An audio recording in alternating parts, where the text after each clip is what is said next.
ଦିନେ ଗୋଟେ କମ୍ପାନୀର ସିଇଓ କମ୍ପାନୀ ଭିଜିଟେ ବାହାରିଥିଲେ। ଯିବା ବେଳେ କାର୍ରେ ବସୁଛନ୍ତି, ସେତେବେଳେ ଗୋଟେ ବୁଲା କୁକୁର ଆସି ତାଙ୍କ ଗୋଡ଼କୁ କାମୁଡ଼ିଦିଏ। ସେ ବୁଝିପାରନ୍ତିନି ସେ କୁକୁର ତ ମୁଁ କିଛି କ୍ଷତି କରିନି, ସେ ମୋତେ କାମୁଡ଼ିଲା କ'ଣ ପାଇଁ। ବହୁତ ରାଗିଯାଆନ୍ତି। ଟେକା ପତ୍ର ଧରି ସେ କୁକୁରକୁ ମାରିବାକୁ ଚେଷ୍ଟା କରନ୍ତି, କିନ୍ତୁ ଗୋଟେ ବି ଟେକା ସେ କୁକୁର ଦେହରେ ବାଜେନି।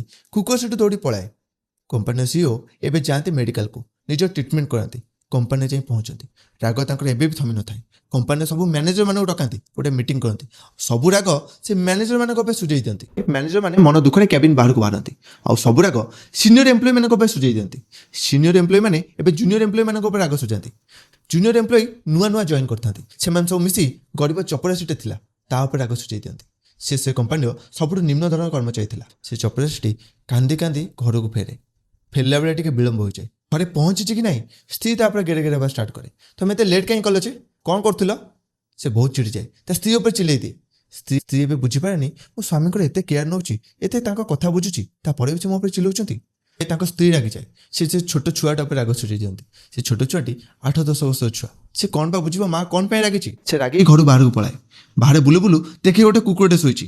ଟେକା ଉଠାଇ ବିନା କାରଣ ସେ କୁକୁରକୁ ମାରେ। ଆଜ୍ଞା, ଇଏ ସେଇ କୁକୁର ଯେ ସିଇଓକୁ କାମୁଡ଼ିଥିଲା। କର୍ମଫଳ ନିଶ୍ଚୟ ମିଳେ।